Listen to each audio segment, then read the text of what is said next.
नमस्कार, आप देख रहे हैं पंजाब केसरी टीवी और फास्टैग को लेकर कल एक अहम अगर हम कहें सड़क परिवहन मंत्रालय द्वारा कहा गया था जो 3000 का सालाना पास है लोगों को बड़ी राहत दी गई थी। किस तरह से इसको डाउनलोड करके लोग इसका बेनिफिट ले रहे हैं और लोगों को कितना इसका बेनिफिट पहुंच रहा है, इस पर खास बातचीत करने के लिए हमारे साथ ट्राई सिटी ड्राइवर यूनियन के अध्यक्ष हैं अमनदीप सिंह, उनसे खास बातचीत करते हैं। अमनदीप सिंह, ये अगर हम बात करें, सड़क एवं परिवहन मंत्री नितिन गडकरी जी ने 3000 सालाना जो ये पास का अनाउंस किया था, कल से ये हो गया है, लोगों ने पास लेना शुरू कर दिया है ऐप के माध्यम से। आपको क्या लगता है कि ये कितना बेनिफिशियल है आम लोगों की निगाहों से? सर देखिए, आम पब्लिक ਦੀ ਜਿਹੜੇ ਪ੍ਰਾਈਵੇਟ ਵਹੀਕਲ ਹੈਗਾ, ਸਿਰਫ ਇਹ ਮੈਂ ਵੀ ਕਲੀਅਰ ਕਰਦਾ ਹਾਂ, ਸਿਰਫ ਪ੍ਰਾਈਵੇਟ ਵਹੀਕਲ ਨਹੀਂ ਹੈ, ਕਮਰਸ਼ੀਅਲ ਵਹੀਕਲ ਹੀ ਨਹੀਂ ਹੈ, ਚਾਹੇ ਉਹ ਟਰੱਕ ਹੈ, ਚਾਹੇ ਪਿਕਅਪ ਹੈ, ਤੇ ਚਾਹੇ ਉਹ ਟੈਕਸੀ ਹੈ। ਤੇ ਅਸੀਂ ਗਡਕਰੀ ਸਾਹਿਬ ਦੀ ਜੇ ਮੈਂ ਅਗਰ ਪ੍ਰਾਈਵੇਟ ਗੱਲ ਕਰਾਂ ਕਿ ਮੇਰੇ ਕੋਲ ਪ੍ਰਾਈਵੇਟ ਵਹੀਕਲ ਜਿਹੜਾ ਹੈਗਾ ਉਹਦੇ ਲਈ ਤਾਂ ਬੈਨੀਫਿਟ ਹੈਗਾ ਜੀ, ਪਰ ਉਹਦੇ 'ਚ ਨਾ ਕਈ ਸਵਾਲ ਹੈ ਜਿਹੜੇ ਮਤਲਬ ਕੀਤੇ ਜਾਣਗੇ, ਕਿਵੇਂ ਵੀ ਉਹ 3000 ਦਾ ਰੀਚਾਰਜ ਹੋ ਰਿਹਾ ਜੀ, ਉਹ ਰੀਚਾਰਜ ਕਿੱਥੇ ਹੋ ਰਿਹਾ ਹਜੇ ਕਨਫਰਮ ਲੋਕਾਂ ਨੂੰ ਨਹੀਂ ਪਤਾ ਲੱਗ ਰਿਹਾ, ਟੋਲ ਤੇ ਕਿਤੇ ਹੋ ਨਹੀਂ ਰਿਹਾ ਉਹ। ਠੀਕ ਹੈ ਜੀ। ਉਸ ਤੋਂ ਬਾਅਦ ਜੋ ਮੰਨ ਲਓ ਹੁਣ ਮੇਰੀ ਗੱਡੀ ਦੇ ਉੱਤੇ ਮੈਂ ਪਹਿਲਾਂ ਹੀ ਆਲਰੇਡੀ 1000 ਰੁਪਏ ਦਾ ਰੀਚਾਰਜ ਕਰਾਇਆ ਹੋਇਆ, ਤੇ ਫਿਰ ਮੈਂ 3000 ਰੁਪਏ ਦਾ ਉਹ ਵੀ ਰੀਚਾਰਜ ਕਰਾ ਲਿਆ, ਤੇ ਫਿਰ ਮੈਂ ਉਹ 1000 ਰੁਪਏ ਜਿਹੜਾ ਮੇਰਾ ਉਹ ਕਿੱਥੇ ਜਾਏਗਾ, ਪਤਾ ਲੱਗੇ ਉਹ ਡਬਲ ਕੱਟ ਰਹੇ ਹੋਣ। ਠੀਕ ਹੈ ਜੀ। ਜਾਂ ਉਹ ਰੀਚਾਰਜ ਹੋ ਵੀ ਨਾ ਸਕਸੈਸਫੁਲ, ਫਿਰ ਉਹ ਕਿਸ ਐਪ 'ਤੇ ਹੋਣਾ ਹੈ, ਅਤੇ ਉਹ 3000 ਦਾ ਹੀ ਕਿਉਂ ਰੱਖਿਆ ਗਿਆ।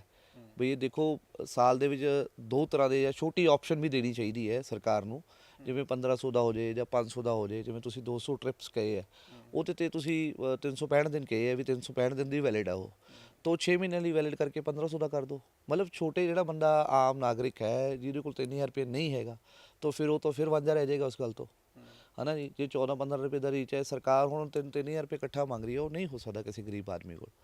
ਛੋਟੀ ਮੋਟੀ ਜਿਵੇਂ ਮੰਨ ਲਓ ਅੰਬਾਲੇ ਤੋਂ ਚੰਡੀਗੜ੍ਹ ਆਉਂਦੇ ਨੇ ਸਫ਼ਰ ਕਰਨ ਲਈ, ਡੇਲੀ ਲਈ ਆਪਣੀ जॉब ਲਈ आते हैं, उन्होंने लिए बहुत मुश्किल हो जाएगा फिर। एक तो आप छोटे छोटे पैकेज की बात कर रहे हैं कि इसको छोटे में होना चाहिए, लेकिन लोगों के लिए बेनिफिशियल की अगर हम बात करें, जो लोग डेली अप डाउन करते हैं, अम्बाला से अप डाउन करते हैं, लुधियाना से अप डाउन करते हैं, ऐसे भी कई लोग हैं जो रोज़गार के उसमें डेली अप डाउन करते हैं चंडीगढ़, तो उनके लिए कितना बेनिफिट है और उनको टोल से कितना पैसा बचा है? ਸਰ ਬਹੁਤ ਬੈਨੀਫਿਟ ਮਿਲੂਗਾ ਜੀ ਇਹਦੇ ਨਾਲ। ਦੇਖੋ 14-15 ਰੁਪਏ ਦਾ ਟੋਲ ਪਏਗਾ। ਇਹ ਲੱਦੋਵਾਲ ਟੋਲ ਹੈ ਜੀ, ਜਿਹੜਾ ਆਪਾਂ ਲੁਧਿਆਣੇ ਤੋਂ ਜਲੰਧਰ ਨੂੰ ਜਾਂਦੇ ਹਾਂ, ਉਹ ਮੇਰੇ ਹਿਸਾਬ ਨਾਲ 290 ਰੁਪਏ ਦਾ ਟੋਲ ਹੈ ਇੱਕ ਸਾਈਡ ਦਾ।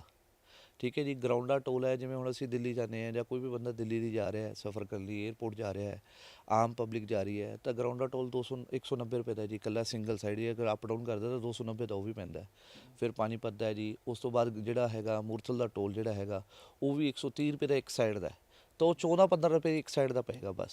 ਉਹ 200 ਵਾਰੀ ਉਹਨੂੰ क्रॉस कर सकते हैं साल ਦੇ ਵਿੱਚ, ਤੇ ਉਹ बहुत अगर बेनिफिट आप मिलेगा। आम भाषा में समझाएं कि जैसे चंडीगढ़ से दिल्ली 250 किलोमीटर हाँ है, जी। तो कितने टोल पड़ते हैं, और अगर हम टोल देते हैं तो उन टोल के कितने पैसे पड़ते हैं और अब कितने पड़ेंगे हमें? देखिए जी, ਦਿੱਲੀ ਤੋਂ ਜੇ ਜਾਂਦੇ ਆ ਤਾਂ ਸਾਨੂੰ 55 ਰੁਪਏ ਦਾ ਟੋਲ ਤਾਂ ਟੱਪਰ ਪੈਂਦਾ ਜੀ ਪਹਿਲਾਂ। ਦੂਸਰਾ ਟੋਲ ਸਾਨੂੰ ਪੈਂਦਾ 190 ਰੁਪਏ ਦਾ, ਜਿਹੜਾ ਹੈਗਾ ਗਰਾਊਂਡਾ ਟੋਲ। ਉਸ ਤੋਂ ਬਾਅਦ ਸਾਨੂੰ ਪਾਣੀਪਤ ਦਾ ਪੈਂਦਾ ਜੀ, ਜਿਹੜਾ 50 ਰੁਪਏ ਦਾ ਜੀ। ਫਿਰ ਉਸ ਤੋਂ ਬਾਅਦ ਸਾਡਾ 130 ਰੁਪਏ ਦਾ ਜਿਹੜਾ ਹੈਗਾ ਮੂਰਥਲ ਟੋਲ ਹੈ ਜੀ। ਇਹ ਤੁਸੀਂ ਮੰਨ ਕੇ ਚਲੋ ਵੀ ਆਪਾਂ 550-600 ਰੁਪਏ ਦੇ ਟੋਲ ਬਣ ਜਾਂਦੇ ਆ ਇੱਕ ਸਾਈਡ ਦੇ। ਉਸ ਤੋਂ ਬਾਅਦ ਜੇ ਤੁਸੀਂ ਉਹ ਜਿਹੜਾ 3000 ਦਾ ਰੀਚਾਰਜ ਕਰਾਉਂਦੇ ਆ, ਤਾਂ ਪਬਲਿਕ ਨੂੰ ਬੈਨੀਫਿਟ ਹੋਊਗਾ ਕਿ ਉਹ 15 ਰੁਪਏ ਦਾ ਤੁਸੀਂ 4 ਟੋਲ ਦੇਖ ਲਓ ਜੀ, 30-60 ਰੁਪਏ 'ਚ ਤੁਸੀਂ ਚਾਰੇ ਟੋਲ ਕ੍ਰਾਸ ਕਰ ਜਾਓਗੇ, ਤੇ ਇੰਨਾ ਬੈਨੀਫਿਟ ਮਿਲੇਗਾ ਉਹਦੇ ਨਾਲ। ਤੇ ਫਿਰ ਉਹ 60 ਤੋਂ ਤੁਸੀਂ ਵਾਪਸ ਵੀ ਆ ਸਕਦੇ ਹੋ, ਤੇ 120 ਰੁਪਏ ਟੋਟਲੀ ਅਪ ਡਾਊਨ 'ਚ ਲੱਗਣਗੇ। ਤੇ ਜਿਹੜੇ 190 ਰੁਪਏ ਇਕੱਲੇ ਗਰਾਊਂਡਾਂ 'ਤੇ ਲੱਗ ਰਹੇ थे, ਸਰਕਾਰ ਦੀ ਬਹੁਤ ਅੱਛੀ ਪਹਿਲ है। जो अभी अगर हम बताएं कि एक साइड के आने जाने में 550 रुपये लगते थे, वो 120 में हो जाएगा। आराम से जी। आने जाने में तो 600-700 रुपये के टोल लगते हैं जी। 600-700 का? हाँ जी।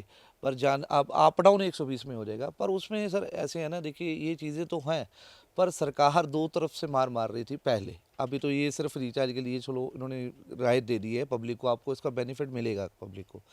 पर एक तरफ से रोड टैक्स भी काट रही है, दूसरी तरफ टोल टैक्स भी लगा रही है, तो दोहरी मारनी है। और अगर आप किसी टेंडर दे रहे हो किसी रोड का, अगर बनवा भी रहे हैं हम रोड सरकार की तरफ से, मेरी तो सरकार को भी बेनती है कि अगर हम कोई भंडारा लगाते हैं ना, तो उसका भी हिसाब रखते हैं कि भाई इतने का भंडारा लगा और इतना खर्च हुआ, ये पैसे बच गए। तो जितने का टोल दिया, मान लो आपने 2000 करोड़ का टेंडर दे दिया किसी सड़क का, तो उसके लिए 2000 के लिए आपने उसको 2500 करोड़ रुपए की आमदनी के लिए 500 करोड़ रुपए को उसको बेनिफिट देने के लिए वो टोल दे दिया, अभी टोल लगाओ आप इस पर कमाओ। कितने साल का दिया और कितने का वो है, उस पर क्यों नहीं विजिबिलिटी आ जाए भी 2500 करोड़ का टेंडर है जी, जितने जितने टोल करते जाएंगे उसमें से वो माइनस होते जाए, डिस्प्ले पे होता जाइए। तो इससे सरकार का भी बेनिफिट होगा, आम पब्लिक को भी बेनिफिट होगा, और जितना टोल उसका जल्दी हम उसको कवर करते हैं उतनी जल्दी वो छोड़ेगा उसको। तो ये बेनिफिट भी हमें मिलना चाहिए। और सबसे बड़ी बात जो है जी, कमर्शियल गाड़ी को तो कोई भी रियायत नहीं मिली जी। मैं इसी पे आने वाला था कि कमर्शियल गाड़ी के लिए आप क्या मानते हैं? अभी तक ये जो जितने भी ये ऑफर है, खास तौर पे 3,000 का सालाना पास प्राइवेट गाड़ियों के लिए है, कमर्शियल व्हीकल्स के लिए कोई इंट्रोड्यूस करने वाली है गवर्नमेंट? सर मैं तो सरकार से ना यही चीज़ उम्मीद लगाता हूँ कि देखिए सरकार सबसे ज़्यादा हमारे से कमाती है ट्रांसपोर्ट लाइन से। अगर हम माने जाएँ तो पंजाबी में बोलते हैं जी कमाऊ पुत, ਅਸੀਂ ਸਰਕਾਰ ਦੇ ਕਮਾਊ ਪੁੱਤ ਹੈ। ਔਰ ਸਰਕਾਰ ਸਭ ਨੂੰ ਬੈਨੀਫਿਟ ਦਿੰਦੀ ਹੈ, ਜਿਹੜਾ ਡਰਾਈਵਰ, ਜਿਹੜਾ ਟੈਕਸੀ ਵਾਲਾ ਜਾਂ ਜਿਹੜਾ ਕਮਰਸ਼ੀਅਲ ਪਲੇਟ ਚਲਾ ਰਿਹਾ, ਉਹ ਟਰੱਕ ਚਲਾ ਰਿਹਾ ਚਾਹੇ ਸਾਡੇ ਇੰਡੀਆ 'ਚ, ਮੈਂ ਬਾਹਰਲੀ ਸਟੇਟਾਂ ਦੀ ਗੱਲ ਨਹੀਂ ਕਰੂੰਗਾ ਕਿਉਂਕਿ ਉੱਥੇ ਤਾਂ ਬਹੁਤ ਬੈਨੀਫਿਟ ਮਿਲ ਰਹੇ। ਇੱਥੇ ਇੰਡੀਆ 'ਚ ਸਿਰਫ ਸਾਨੂੰ ਹੀ ਮਾਰਿਆ ਜਾ ਰਿਹਾ, ਸਾਨੂੰ ਕਮਰਸ਼ੀਅਲ ਲਾਈਨ ਨੂੰ ਹੀ ਦੱਬਿਆ ਜਾ ਰਿਹਾ। ਕਦੀ ਆਲ ਇੰਡੀਆ ਟੈਕਸ ਲਗਾ ਦਿੱਤਾ ਜਾਂਦਾ ਹੈ, ਕਦੀ ਰੋਡ ਟੈਕਸ ਲਗਾ ਦਿੱਤਾ ਜਾਂਦਾ ਹੈ, ਕਦੀ ਟੋਲ ਟੈਕਸ ਲਗਾ ਦਿੱਤਾ ਜਾਂਦਾ ਹੈ, ਕਦੀ ਸਟੇਟ ਟੈਕਸ ਲਗਾ ਦਿੱਤਾ ਜਾਂਦਾ ਹੈ, ਕਦੀ ਗ੍ਰੀਨ ਟੈਕਸ ਲਗਾ ਦਿੱਤਾ ਜਾਂਦਾ ਹੈ। ਜਿਵੇਂ ਹੁਣ ਮਨਾਲੀ, ਕਸੌਲ, ਇੱਕ ਸਟੇਟ ਦੇ ਵਿੱਚ ਇੱਕ ਟੈਕਸ ਹੋਣਾ ਚਾਹੀਦਾ ਗ੍ਰੀਨ ਟੈਕਸ ਨਾ। ਤੁਸੀਂ ਮੰਨ ਲਓ 300 ਰੁਪਏ ਦਾ ਟੋਲ ਲੈ ਲਿਆ ਤਾਂ ਉਹ ਹਿਮਾਚਲ ਤਾਂ ਇੱਕੋ ਹੀ ਹੈ ਨਾ ਜੀ ਉਹ 'ਚ। ਫਿਰ ਮਨਾਲੀ ਜਾਓ ਤਾਂ ਉਹ ਵੀ ਗ੍ਰੀਨ ਟੈਕਸ ਲੈਂਦੀ ਹੈ, ਕਸੌਲ ਜਾਂਦੇ ਹੋ ਤਾਂ ਵੀ ਗ੍ਰੀਨ ਟੈਕਸ ਲੈਂਦੀ ਹੈ, ਭੁੰਟਰ ਏਅਰਪੋਰਟ 'ਤੇ ਜਾਓ ਤਾਂ ਵੀ ਟੈਕਸਸ, ਮਤਲਬ ਉਹ ਹਰ ਥਾਂ 'ਤੇ ਟੈਕਸਸ ਲੈ ਰਹੇ ਨੇ। ਤੇ ਜਦੋਂ ਤੁਸੀਂ ਹਿਮਾਚਲ ਐਂਟਰ ਕਰਦੇ ਹੋ ਤਾਂ ਜਿਹੜਾ ਸਾਡਾ ਇੱਕ ਸਟੇਟ ਟੈਕਸ ਆ ਉਹ ਤਾਂ ਹੈਗਾ ਹੀ ਹੈਗਾ, ਉਹਦੇ ਨਾਲ ਉਹ ਇੱਕ ਪਰਚੀ ਵੀ ਕੱਢਦੇ 110 ਰੁਪਏ ਦੀ ਤੇ 170 ਰੁਪਏ ਦੀ। ਉਹ ਸਾਡੇ ਪੰਜਾਬ ਵਾਲੇ ਤਾਂ ਕੱਢਦੇ ਨਹੀਂ, ਚੰਡੀਗੜ੍ਹ ਵਾਲੇ ਤਾਂ ਕੋਈ ਕੱਢਦੇ ਹੀ ਨਹੀਂ। ਤੇ ਫਿਰ ਉਹ ਐਕਸਟਰਾ ਕਿਉਂ ਹੈ? ਅਗਰ ਉਹਨਾਂ ਨੂੰ ਗਰੀਨਰੀ ਚਾਹੀਦੀ ਹੈ, ਉਹ ਟੈਕਸ ਲਗਾ ਰਹੇ ਨੇ, ਉਹਨਾਂ ਨੂੰ ਖਰਚਾ ਹੈਗਾ, ਤੇ ਕੀ ਚੰਡੀਗੜ੍ਹ ਦੇ ਵਿੱਚ ਖਰਚੇ ਨਹੀਂ ਹੁੰਦੇ? ਖਰਚਾ ਤਾਂ ਮੈਨੂੰ ਲੱਗਦਾ ਚੰਡੀਗੜ੍ਹ ਤਾਂ ਸਭ ਤੋਂ ਜ਼ਿਆਦਾ ਖਰਚਾ ਹੁੰਦਾ ਪ੍ਰਾਈਵੇਟ ਨੂੰ ਸੰਭਾਲਣ ਨੂੰ, ਸੁੰਦਰਤਾ ਰੱਖਣ ਨੂੰ। ਚੰਡੀਗੜ੍ਹ ਸਿਟੀ ਬਿਊਟੀਫੁਲ ਮੰਨਿਆ ਜਾਂਦਾ ਤੇ ਉਹਦਾ ਖਰਚਾ ਵੀ ਸਾਰੇ ਸਟੇਟਾਂ ਨਾਲੋਂ ਜ਼ਿਆਦਾ ਹੈ, ਪਰ ਇੱਥੇ ਕੋਈ ਟੈਕਸ ਨਹੀਂ ਹੈ। ਤੇ ਸਰਕਾਰ ਨੂੰ ਇਹ ਸੋਚਣਾ ਚਾਹੀਦਾ ਜਿਹੜੇ ਟਰਾਂਸਪੋਰਟ ਲੈਣ ਵਾਲੇ ਹੈ, ਚਾਹੇ ਉਹ ਟਰੱਕ ਵਾਲਾ ਹੈ, ਮੈਂ ਸਿਰਫ ਕੈਬ ਦੀ ਗੱਲ ਨਹੀਂ ਕਰ ਰਿਹਾ, ਟਰਾਂਸਪੋਰਟ ਦੇ ਜਿੰਨੇ ਬੰਦੇ ਹੈਗੇ ਹੈ, ਜੇ ਆਮ ਪਬਲਿਕ ਨੂੰ ਤੁਸੀਂ ਦਿੱਤੀ ਹੈ ਤਾਂ ਅਸੀਂ ਵੀ ਤਾਂ ਆਮ ਪਬਲਿਕ 'ਚ ਹੀ ਆਉਂਦੇ ਹਾਂ, ਅਸੀਂ ਵੀ ਵੋਟ ਦਿੰਦੇ ਹਾਂ ਸਰਕਾਰ ਨੂੰ। ਅਸੀਂ ਸਰਕਾਰ ਨੂੰ 4 ਗੁਣਾ ਜ਼ਿਆਦਾ ਟੈਕਸ ਵੀ ਦਿੰਦੇ ਹਾਂ ਆਮ ਪਬਲਿਕ ਨਾਲੋਂ। ਤਾਂ ਸਰਕਾਰ ਨੂੰ ਸਾਡੇ ਕੰਨੀ ਸੋਚ ਕੇ ਘੱਟੋ ਘੱਟ 50% ਵੇਵਰ ਤਾਂ ਸਾਨੂੰ ਦੇਣਾ ਚਾਹੀਦਾ ਹੈ। ਮੰਨ ਲਓ ਅਗਰ ਕੋਈ 190 ਰੁਪਏ ਦਾ ਟੋਲ ਹੈ ਤਾਂ ਸਾਨੂੰ ਉਹਦਾ 50% ਵੇਵ ਆਫ ਮਿਲੇ। ਜਾਂ ਸਾਡੀ ਤਾਂ ਇਹੀ ਬੇਨਤੀ ਹੈ ਵੀ ਸਾਨੂੰ ਵੀ ਉਸ ਤਰ੍ਹਾਂ ਦੀ ਕਰੋ ਵੀ ਜੇ ਤੁਸੀਂ 3000 ਦਾ ਲਾਇਆ ਸਾਨੂੰ 6000 ਦਾ ਲਾ ਦਿਓ ਸਾਲ ਦਾ, ਤਾਂ ਉਹਦੇ ਨਾਲ ਸਾਨੂੰ ਬੈਨੀਫਿਟ ਮਿਲੇਗਾ। ਔਰ ਅਸੀਂ ਜੇ ਕਮਾਵਾਂਗੇ ਤਾਂ ਸਰਕਾਰ ਨੂੰ टैक्स देवांगे ਉਹਦੇ ਵਿੱਚ।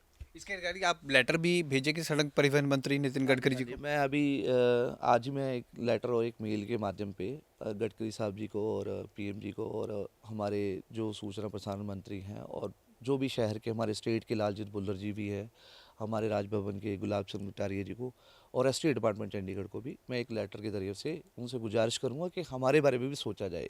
क्योंकि कमर्शियल गाड़ी की अगर आप सोचोगे तो कमर्शियल गाड़ी अगर अच्छे तरीके से चलेगी, क्योंकि पिछले कई सालों से टैक्सों से जूझ रही है जी, प्राइवेट गाड़ियाँ चल रही हैं, बला बला चल रही है, कुछ भी चीज़ पर निजात नहीं है। सबसे बड़ी बात है शहर में हर स्टेट में जो है ओला उबर ने हमारा बुरा हाल कर रखा है ना जी। सरकार उसके लिए भी सोच रही है। गृह मंत्री ने जो उनके पास सहकारिता विभाग है वो एक भारत टैक्सी के नाम से एक नई ऐप लेके आ रहे हैं, उस पर भी मुझे भी मेंबर बनाया गया उसमें चंडीगढ़ की तरफ से। तो वो अभी थोड़ा सा प्रोसेस है, लंबा है, पर वो भी शायद कारगर होगी हमारे ड्राइवरों के लिए, टैक्सी के लिए।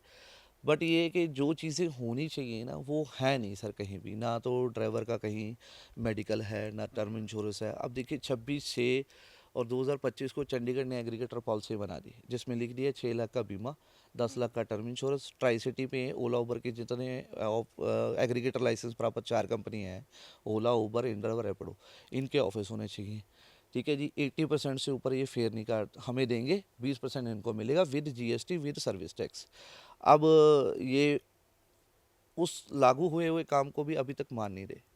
7/7/2025 को 1 डेढ़ महीना होने वाला है जी वो बात को भी, उसको भी जो रेट आया था नोटिफिकेशन के पहले 3 किलोमीटर का 90 रुपये मिलेगा और उसके बाद हमें 25 रुपये पर किलोमीटर मिलेगा, वो भी नहीं लागू हुआ अभी तक।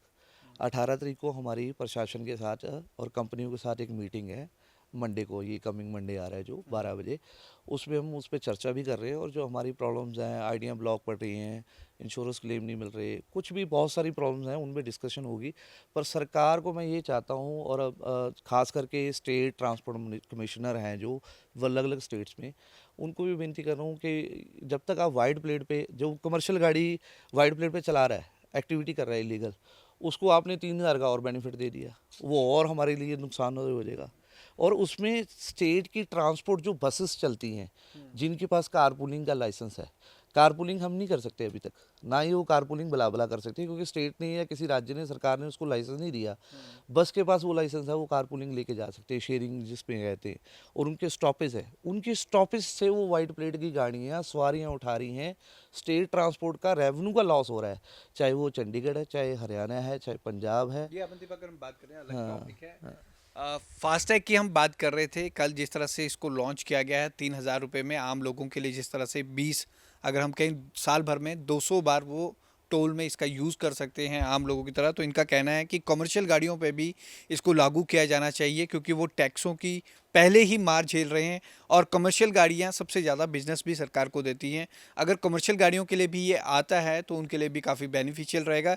इसके लिए ये अपनी तरफ से केंद्रीय सड़क एवं परिवहन मंत्री और ट्रांसपोर्ट मिनिस्टर्स को भी लेटर देंगे कि इसको भी कमर्शियल गाड़ियों पर भी लागू किया जाए।